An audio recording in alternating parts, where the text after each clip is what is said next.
Nous voici pour un nouveau numéro du Club de la Presse. C'est tout le plaisir est pour moi de vous retrouver très nombreux à ce rendez-vous. Club de la Presse, on parle aujourd'hui problématique de leadership au Burundi ou peut-être crise de leadership. C'est à 4 mois des élections présidentielles de mai 2020. Les élections de 2020 donc s'organisent dans un contexte particulier au Burundi. Des centaines de milliers de Burundais ont été exilés pour des raisons politiques. La voie du dialogue pour sortir le pays de l'impasse a abouti à un échec. Le régime de Bujumbura a longtemps déclaré que les élections inclusives est la seule voie pour conduire les Burundais vers la paix et le retour des réfugiés. Malgré les circonstances et la fièvre électorale déjà annoncée dans certains milieux traduits par l'intolérance politique, certains acteurs, tant politiques que privés, ont déjà annoncé leur volonté de se porter candidat pour les présidentielles. Mais dans l'opinion burundaise, aucun visage ne semble intéressant pour faire bouger les choses. Que faut-il donc s'attendre de ces élections de 2020 au Burundi?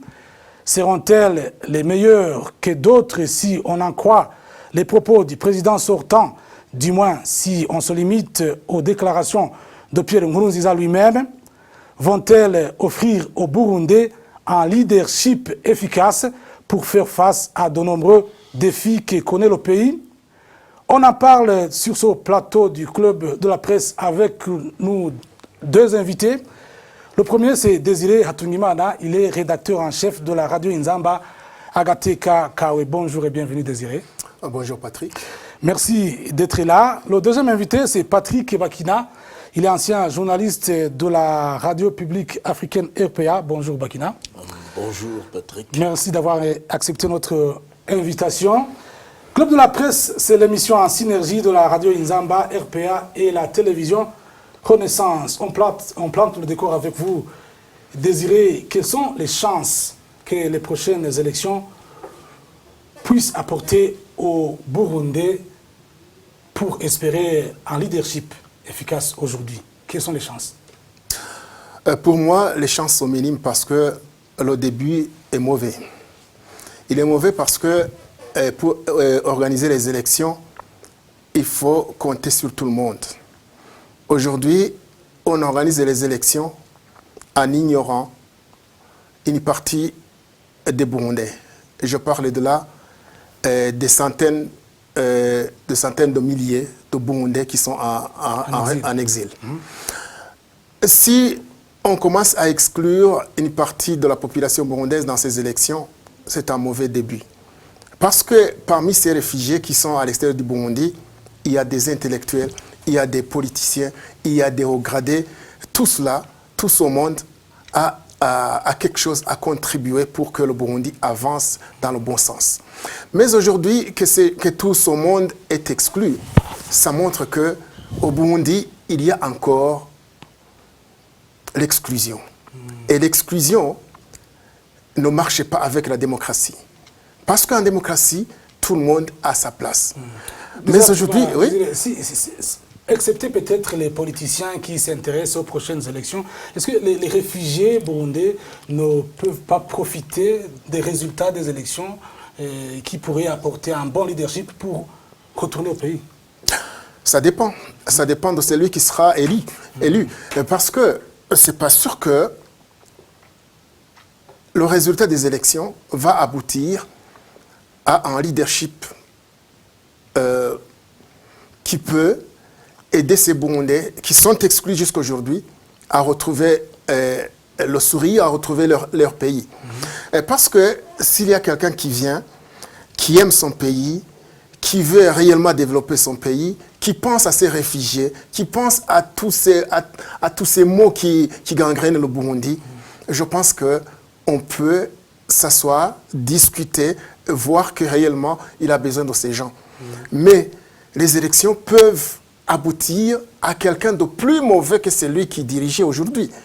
À ce moment, les réfugiés qui ont fui la mauvaise gouvernance, les réfugiés qui sont là parce qu'ils ont été maltraités par ceux qui devraient les protéger, n'auront aucune raison de rentrer.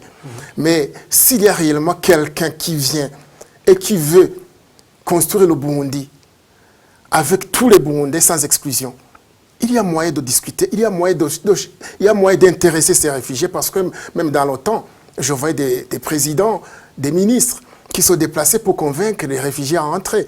Mais à ce moment, il y avait un programme. Quel est ce programme alors qui peut inciter à ces réfugiés à rentrer aujourd'hui? Il n'y en a pas. L'expérience au Burundi, ce ne sont pas la première fois qu'on observe des réfugiés. L'expérience nous a montré que les réfugiés préfèrent plutôt rentrer après les élections apaisées, les élections démocratiques. Malheureusement, dans notre pays... Le cas de 1993, oui, avec le président Dadaye. Malheureusement au Burundi, les élections, souvent, les gens fuient les élections. Souvent, les gens fuient les résultats des élections.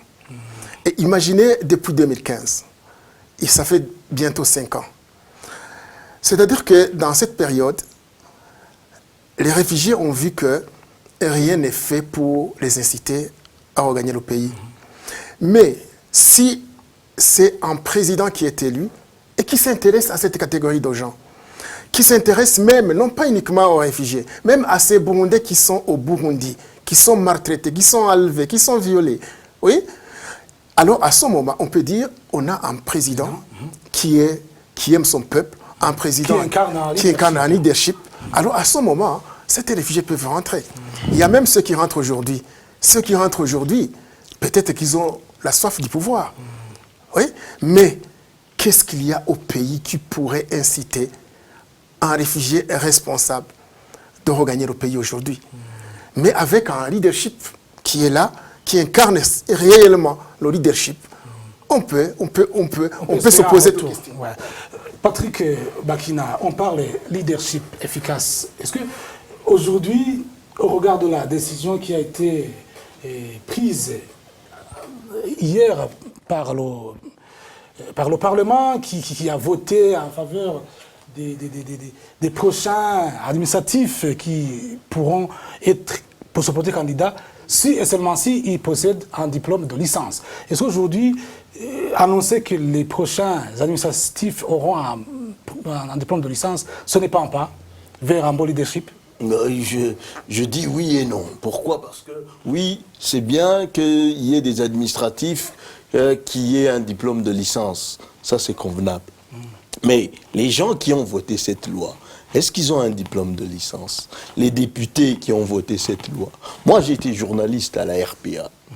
Je sais, parce que j'ai été à Kigobé à plusieurs reprises, je sais qu'il y a des députés qui ne suivent pas l'exposé des motifs. Parce qu'ils ne comprennent rien. Parce qu'ils ne comprennent rien. Ils tripotent leur téléphone alors qu'il y a quelqu'un qui est en train de parler, il y a d'autres qui regardent un film en pleine séance parlementaire. Ça veut dire quoi? Ils n'ont pas de diplôme de licence. Comment est-ce que quelqu'un qui n'a pas de diplôme de licence peut exiger un diplôme de licence pour une autre personne? Je vous signale, Bakina, que parmi les détenteurs des diplômes de licence, il y en a qui se portent coupables d'abus de pouvoir. Ça, c'est un autre débat. Mais je vais vous dire une chose, Patrick. Ce qui est important, c'est qu'on a besoin des gens compétents à des postes de direction. On a besoin des gens qui ont fait des études. C'est vrai qu'il y a des gens qui ont fréquenté les écoles, qui ont fait les universités, mais qui commettent des crimes. Ça, je n'en disconviens pas. Mais on a besoin des gens compétents pour faire avancer le pays. Si on veut atteindre le développement, il faut qu'on mette des gens qui ont fait des études pour qu'ils fassent avancer le pays. Peut-être que ce sont les débuts. Si ça commence par les administratifs, peut-être que... Non, mais ce qui est important, c'est qu'on fasse même les députés, même les sénateurs, parce que les sénateurs, il y a des sénateurs qui n'ont pas étudié, qui sont arrivés jusqu'à la 6e primaire. Mais à un certain niveau, ils sont expérimentés. Ils n'arrivent pas, à un certain niveau. Ils ne suivent pas ce qui se disent là. Ils peuvent lire A, B, C, D, comme vous voulez, mais ils ne comprennent pas les lois qui sont votées là-bas. Ils votent à main levée. ils attendent que le député n'est plus là, le député tel, qui est de la même circonscription, il a levé la main. Moi aussi, je vais lever la main. C'est ce qui se passe. Et ça, c'est très déplorable. Revenons, Patrick, sur les candidatures. Je un peu. En le complétant, je dirais que pour que cette loi passe, le ministre de l'Intérieur a reconnu quand même les défaillances, les insuffisances.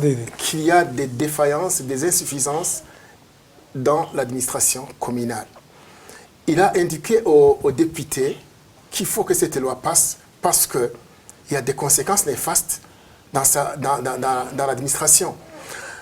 Il a justifié jusqu'à ce que les députés acceptent de voter cette loi. Mais comme Patrick le dit, il ne faut pas exiger les diplômes uniquement chez les administrateurs.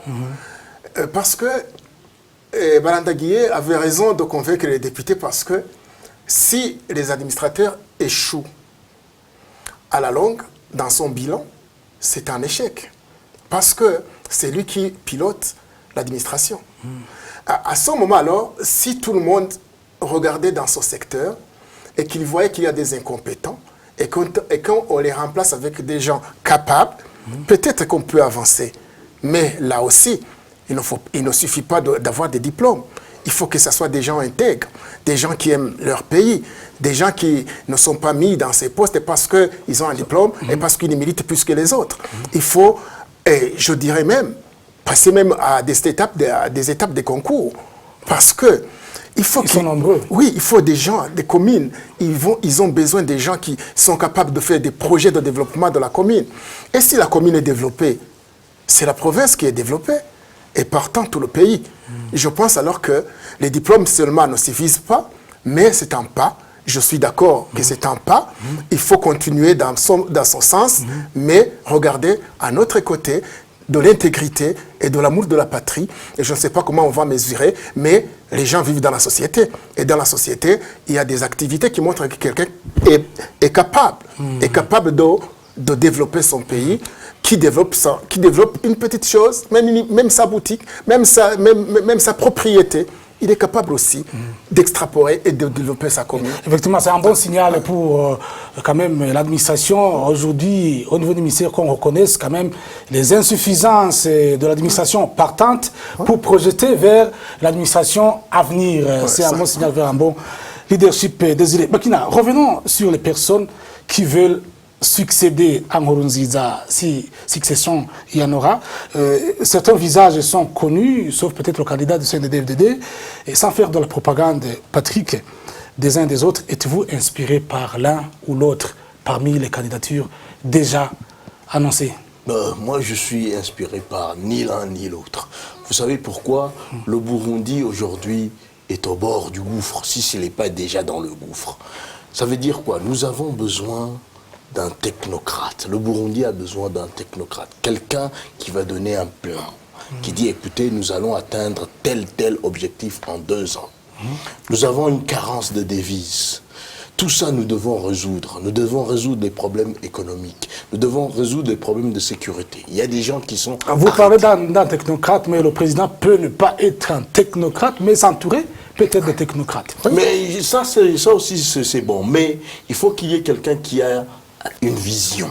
Vous pouvez être un visionnaire, quelqu'un qui va nous faire avancer, qui nous dit, écoutez, nous allons avancer ici, là, et c'est là où je vous posais la question. Est-ce que parmi les candidatures déjà annoncées, vous ne trouvez pas un seul visionnaire? Moi, je ne trouve pas de visionnaire parmi tous ces candidats qui se sont annoncés. Il n'y en a pas. Je vais donner la parole peut-être à Désiré. Agathon Rwasa est peut-être un des potentielles candidatures qui peut aligner derrière lui des centaines de milliers de militants. Est-ce que Agathon Rwasa ne peut pas jouer un rôle de challenger? Non, Agathon Rwasa ne peut pas jouer le rôle de challenger. Pourquoi? Parce que Agathon Rwasa était dans le parti FNL dans le temps.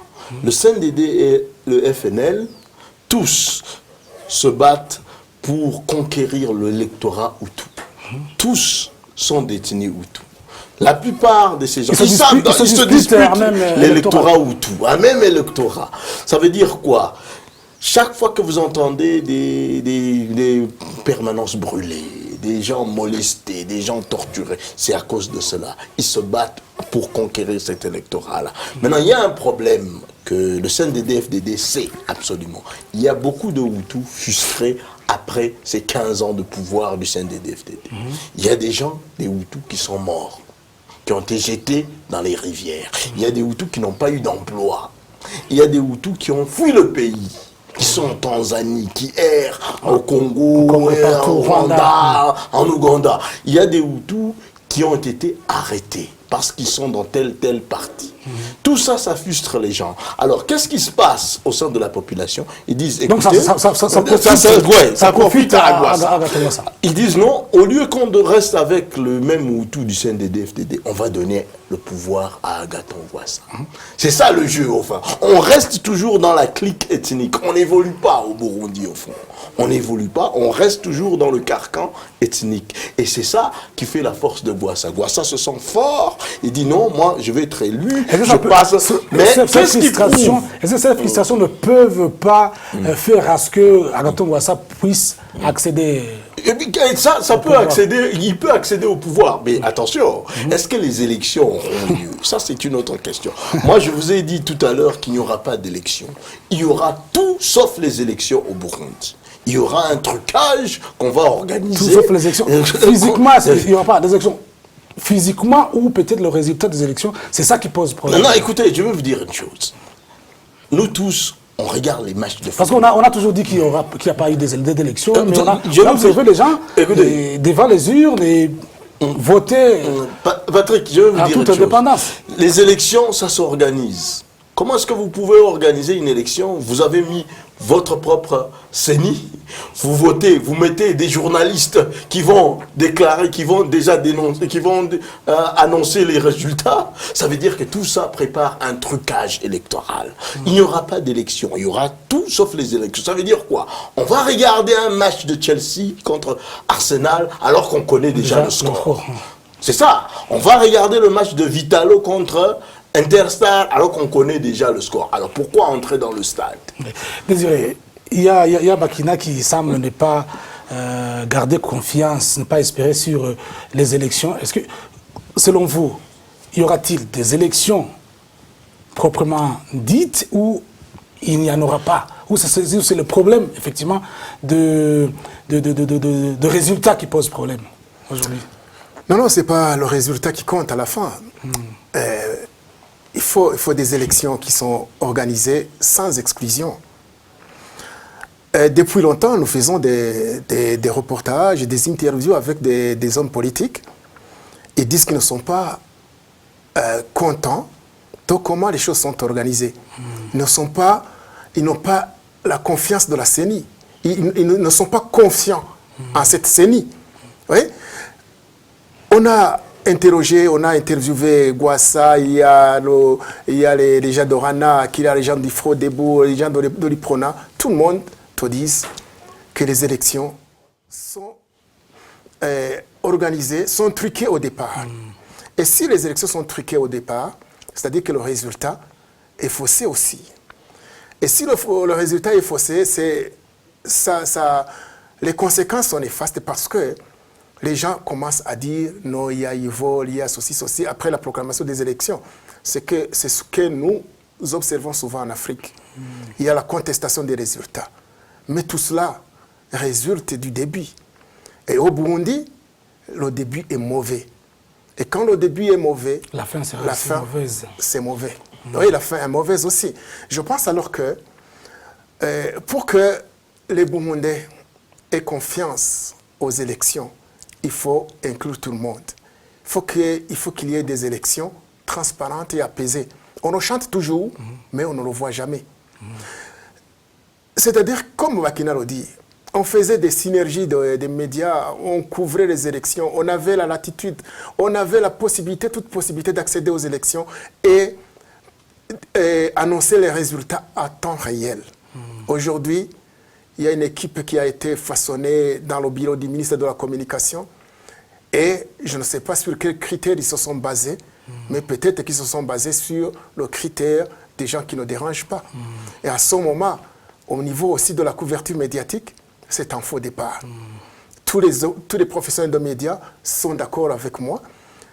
Ils disent que c'est un mauvais départ. Parce que ce n'est pas l'État qui organise la presse. La presse est indépendante. Pourquoi l'État s'en mêle? Oui? Si l'État s'immisce dans des choses, dans la justice, dans les médias, c'est-à-dire qu'il veut contrôler cela. Et quand le journaliste est contrôlé, il n'est pas libre. Et quand il n'est pas libre, ce qu'il dit n'est pas vrai. Je pense alors que ces élections commencent réellement avec un faux départ et je suis pessimiste. L'affaire sera conséquente aussi. Oui, je suis pessimiste au résultat. Ouais. Désiré, parlons de l'expérience d'ailleurs. L'expérience d'ailleurs aujourd'hui, non loin de chez nous, par exemple, en République démocratique du Congo, bien que ça ne soit pas un pays modèle en matière d'élection, on a observé des challengers du parti au pouvoir, le parti de Kabila. Il y avait Martin Fayoulou qui alignait de nombreux militants plutôt. Il y a aussi Tshisekedi qui est devenu le président et qui lui aussi il y avait des challengers. Et pourquoi aujourd'hui au Burundi il n'y a pas effectivement des challengers du parti au pouvoir? Je pense qu'ils ne sont pas nombreux, mais il y en a. Gwassa fait peur au parti CNDD-FDD.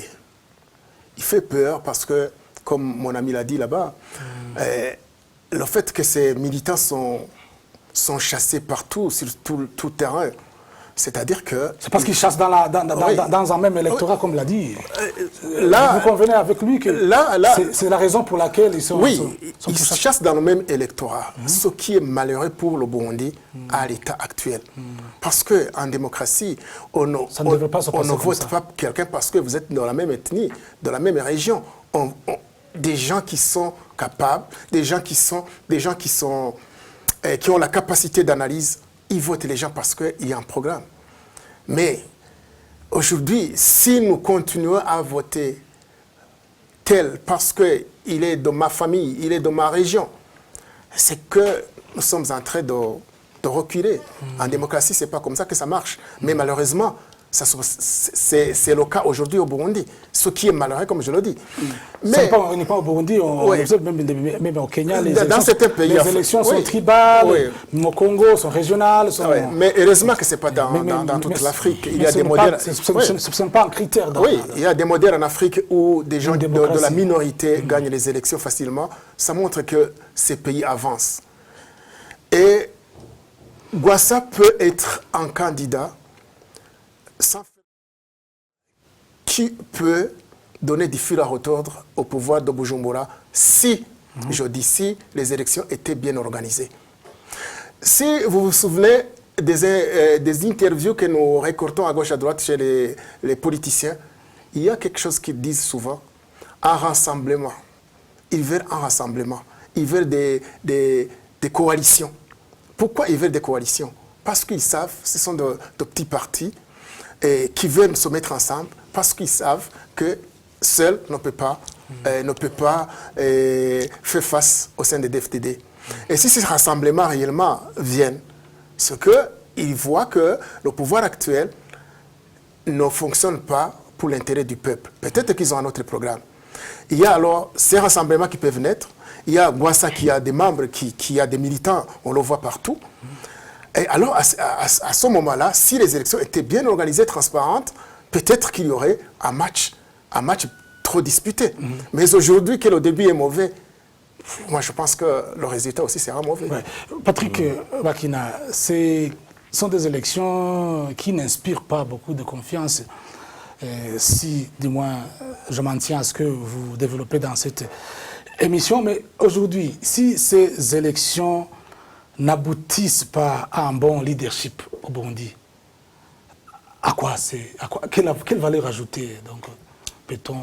Vous parlez tout le temps des élections.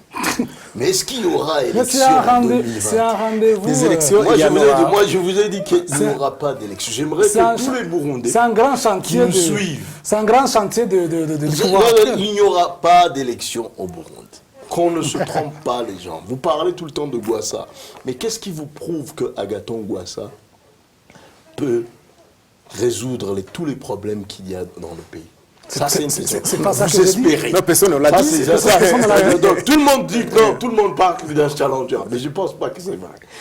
Et en revenant à votre question. Je demandais pourquoi il n'y en a pas d'autres challengers. Comme on en a connu au Congo. Comme on en a connu, il n'y a pas d'homme de poids. Au Burundi, il n'y a pas d'homme de poids. Moi, je me souviens au Congo... parler tantôt qu'il y a des hommes politiques en exil. Il y a des hommes politiques en exil, il y en a, oui. Mais est-ce qu'ils ont envie de revenir alors qu'ils savent très bien qu'il n'y aura pas d'élection? Le terrain est miné. Il n'y aura pas d'élection. Il y a des gens... Le terrain est peut-être miné. Je vais vous dire une chose. Des gens comme Frédéric Bavunginyu Vela, tel que je le connais, ils peuvent pas venir... Non, je ne vais pas faire de propagande. Hein. Je ne vais pas faire de propagande. Je ne peux pas faire de propagande pour personne. Mais ils savent. Je vais être neutre. Soyez tranquille parce que l'enrôlement est terminé. Je vais vous dire une chose. Ils savent très bien que ces élections-là sont des élections truquées dès le départ. Ils savent cela.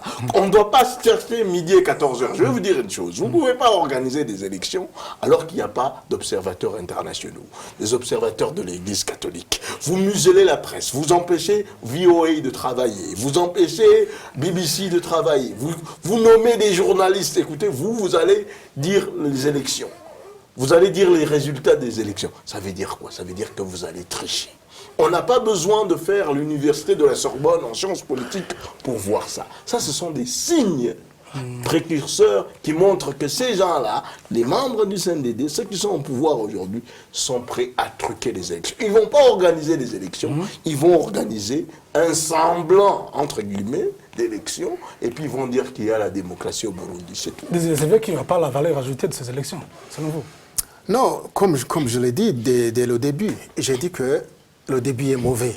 C'est-à-dire que les élections, il y aura des élections, mais c'est un mascarade d'élections. Mais au moins Désiré, quand même, ces élections de 2020 aura permis à Pierre Nkurunziza de remettre le pouvoir, si on s'en tient à ses propos. C'est un pas vers la démocratisation, parce que c'est la succession. C'est pas ça l'important. Parce que les élections, c'est pas... Les élections... Faire des élections dans un pays, c'est pas ça qui est démocratie.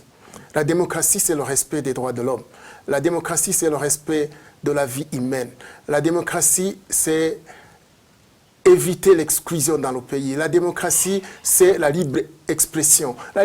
La démocratie, c'est beaucoup de facteurs. Alors, tous ces facteurs sont bafoués au Burundi. Alors, il y aura ces élections, entre guillemets, qui vont permettre la succession au pouvoir, mais c'est pas facile en Afrique. Oui, c'est lui qui va venir, qui sortira des élections truquées, travaillera avec ces gens qui ont truqué ces élections, et à la longue, c'est la tricherie dans tous les domaines. Et à ce moment, les conséquences, le Burundi, au lieu d'avancer, il va encore reculer plus encore. Et c'est ce qui est malheureux parce que quand quelqu'un a étudié en trichant tout le temps, et quand il arrive dans la vie active, les conséquences sont visibles. Alors, ce président qui viendra, ce sera un nouveau visage. C'est un nouveau visage, mais qui sort de la tricherie.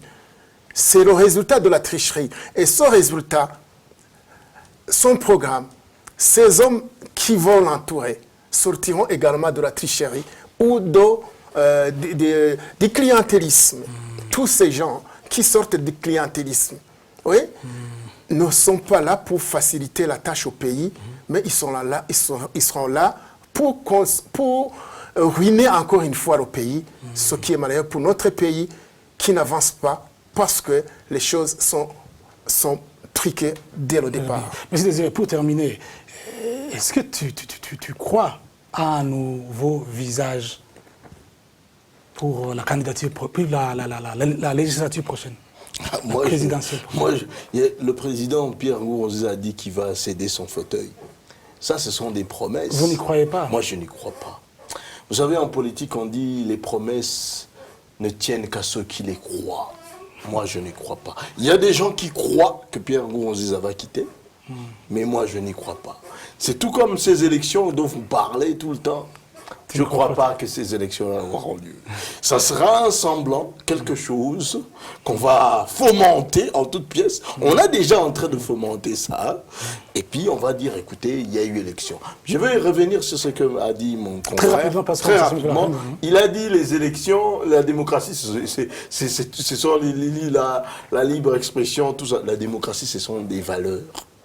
C'est un ensemble. Mais au Burundi, on n'a pas encore eu cette culture. C'est aussi la valeur. C'est toute une culture. La démocratie, c'est toute une culture. Ce n'est pas quelque chose qui naît du jour au lendemain. Ça prend beaucoup de temps. Il dit non, il faudra qu'on vote quelqu'un qui n'est pas seulement de sa région. Mais aujourd'hui, au Burundi, on vote toujours pour quelqu'un de son ethnie. Je dis que c'est malheureux. C'est malheureux, c'est vrai. Mais c'est une réalité actuelle. Peut-être dans 20 ans. 30 ans. Parce qu'un pays ne change pas en une année. Un pays, pour qu'il change, ça prend des années. Mais le Burundi ne date pas d'hier. 40 ans, 50 ans. C'est là où on va avoir ce genre. Ça, ce que tu dis, Désiré, c'est un idéal. C'est pas ce qu'on voit en Burundi. On vote pour son ethnie, mais dans l'ethnie, il y a des personnalités de taille. Oui, mais est-ce que vous les voyez au devant de la scène politique? Vous ne les voyez pas. Pourquoi? Parce qu'au Burundi, on n'a pas cette valeur-là de mettre en avant les gens qui ont de l'intégrité. On n'a pas cette valeur. Ce sont des valeurs, vous savez. Vous savez, il y a un proverbe en français qui dit « Les peuples ont les dirigeants qu'ils méritent ». C'est ça qu'il y a. On a des dirigeants qui le méritent. Le jour où on sera conscient qu'on n'a pas besoin de ces gens, parce que ce n'est pas pendant des années. Ce jour-là, on aura des grands présidents. On aura même un Tutsi au pouvoir. Non, Patrick, ça c'est un message peut-être que tu adresses, non seulement à Burundais, mais à l'ensemble de la classe politique. Oui, je peux partir à cet adage. Parce que si on dit que le peuple a des dirigeants qui le méritent, c'est-à-dire qu'il faut que les gens cessent de voter pour des gens de leur famille, de leur ethnie. Il faut qu'ils votent des programmes, parce que c'est dans les programmes qu'ils vont trouver la survie. Mais ce n'est pas demain la veille qui sera ça. Oui, pour clôturer, je dirais aux gens qui nous écoutent d'éviter à tout prix de voter des gens qui sont de leur ethnie ou de leur région. Il faut chaque fois penser au programme, parce que quand tu penses au programme, tu penses à l'avenir. Merci beaucoup, Désiré. Faut-il aujourd'hui ne pas blâmer tous les Burundais, parce que même les résultats des élections sont parfois triqués. On ne sait pas ce que les Burundais ont choisi. Exprimé, oui. Les gens, le choix des Burundais n'est pas... C'est là que les organes de la CENI respectent. Oui, non, je vais vous dire une chose. Est-ce que vous croyez que quelqu'un qui vit en commune Matongo à Kayanza va voter le programme? Il ne vote pas le programme. Pour qu'il vote le programme, c'est toute une conscientisation. C'est l'éducation. C'est toute une éducation. Oui. Et ça prend du temps. Ça ne change pas en une année. Mais combien les Burundais... Actuellement, là où on est, on dit, écoute, on va chasser Saint-Pierre, on va mettre Saint-Paul.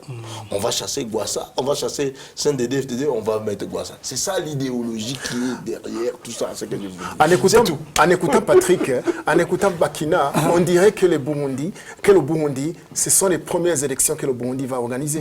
Ouais, c'est pas ça. Il y en a beaucoup d'autres. Depuis 1993 jusqu'à présent, on vote toujours sur appartenance ethnique.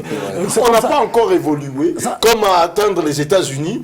Aux États-Unis, un blanc vote un noir comme Barack Obama. Il te met au pouvoir. Pourquoi? Ils ont changé. C'est une démocratie qui a déjà des années. Voilà, le débat est loin d'être clos. Chers invités, merci beaucoup de votre participation. Désiré Atouima, je rappelle que vous êtes rédacteur en chef de la radio Nzambara Yakawe. Merci beaucoup de votre éclairage. Merci beaucoup. Merci aussi Patrick Bakina, je rappelle que vous êtes journaliste indépendant. Merci de votre participation. Merci. Eh bien, merci aussi à vous, chers téléspectateurs. L'émission est Club de la Presse. C'est ici que prend fin son numéro. Le prochain numéro, ce sera pour vendredi prochain, même heure, même fréquence. Merci beaucoup. À très prochaine. Au revoir.